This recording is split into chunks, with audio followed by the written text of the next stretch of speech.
California's electricity demand is at 58,000 megawatts and climbing an estimated 2% per year, bringing us to 82,000 megawatts to be used in the year 2010.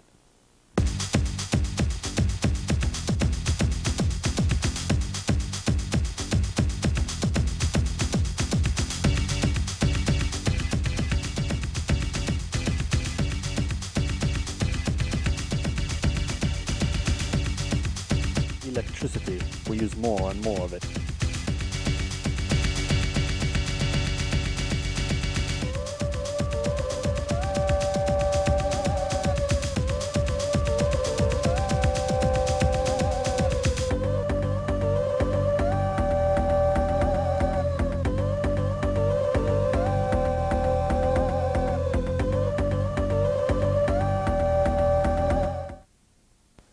How does California generate all this electricity?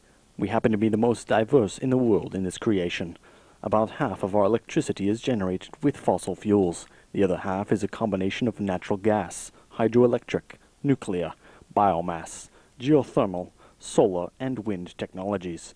As these technologies improve, California will move away from harmful and depleted fossil fuels and embrace a cleaner, safer method to accommodate our state. If we don't, the world will look like this.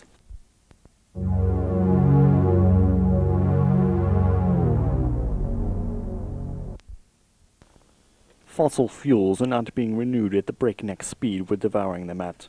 We could be out by the year 2050. California is third on the list for gasoline use, with only the United States as a nation and Russia superseding. Oil and coal, two of the most air-polluting methods of energy production, are burned to generate half of our state's electricity. Due to California's air restrictions, most of these devastating generator plants are outside the state, and electricity is wired in from Canada and the Southwest.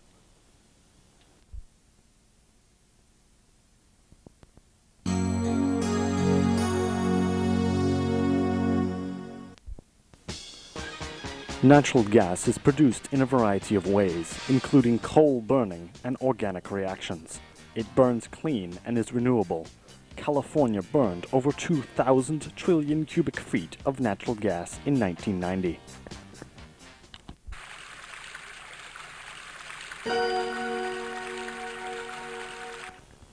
Capturing the kinetic energy of moving water. Hydroelectricity creates more than 12% of California's electricity, and its potential is massive, with billions of gallons flowing through turbines every day.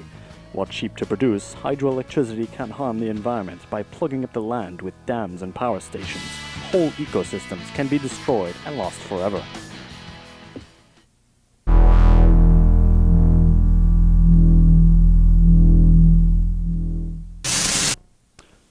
Nuclear fission provides 9.3% of our electricity here in the state. It's cheap, it's renewable, but is it safe? Here with us is Dr. Ivensky Nudelblath, nuclear physicist and proponent for world nuclear power. What are some of the side effects of nuclear energy? Side effects? We don't have any side effects here. I don't notice any at all, you know. We've had a pretty safe run with the nuclear power plants, not one side effect at all. Dr. Ivensky also believes the world is flat and that potatoes grow on trees. A lot of people still believe nuclear can be safe. Proponents remind us that U.S. nuclear power plants have never experienced dangerous accidents. In fact, the Chernobyl crisis was a peculiar circumstance. They had disengaged the fail-safes and were operating the plant at well over the maximum safety limits. Also in Russia, hot nuclear waste was dumped down abandoned mine shafts. When it reached critical mass, it erupted into radioactive magma and killed thousands in a nearby village, along with hundreds of cows. Boo.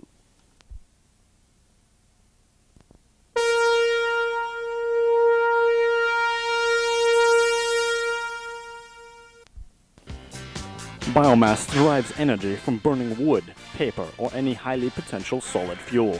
While it sounds like an environmental mess, it is sometimes more beneficial to burn industrial wood scraps than it is to plug up landfills. Even so, there are cleaner means of creating electricity, and biomass will eventually be replaced when our consumption of our environment decreases someday.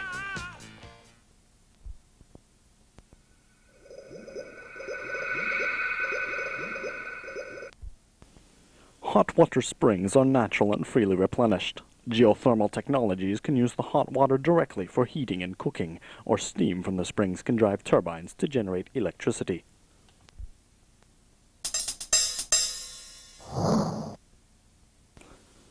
Solar energy is the most powerful form of energy on the planet. It lights and heats the earth, makes life possible, and is still able to provide easy electricity. Here, Dr. Doug Raisin describes the benefits of solar energy. The reason I think we should use solar energy is it's very beneficial. I mean, atomic energy, you see, there's always the problem of plutonium, and what do you do with the plutonium? Now, solar energy is extremely beneficial because what you do is you harness the power of the sun. You don't have to worry about exposing anything. All you do is collect it and you use it. So it's very beneficial. On a sunny, summer day, the sun radiates approximately 1,000 watts of energy on every square foot of the Earth. Current solar technologies are capturing nowhere near all this energy.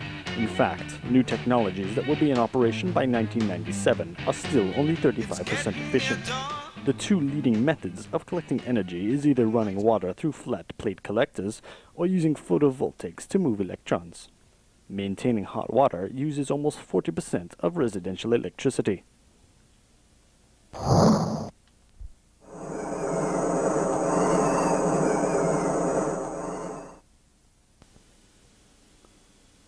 Wind is simply moving air circulating between the unevenly heated Earth.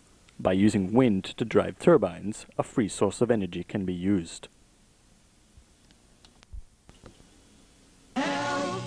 These are today's main sources of energy and means of harnessing that energy. Technology is improving and creating more efficient means of generating and using energy. But even with the most sophisticated electrical plants in the world, we still need to control our consumption.